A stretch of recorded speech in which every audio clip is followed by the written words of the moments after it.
Welcome back everyone to another tutorial. Today we're going to see how to hide all posts on Facebook. If you want to hide your old Facebook posts from public or friends of friends, you can easily limit their visibility on both mobile and web. Firstly, launch the Facebook app on your device. Tap the three-line icon on the bottom right on iOS, just top right on Android.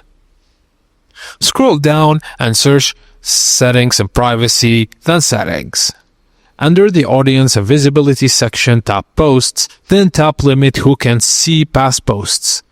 Tap Limit Past Posts and then tap Limit Them again to confirm your action, and this will change the audience of all your previous posts to friends only. And it is the same steps to if you want to do it from the web version.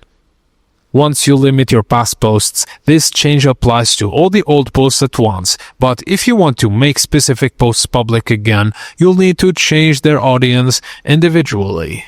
And that's it guys, as simple as that. Thank you for watching, and please don't forget to like and subscribe for more.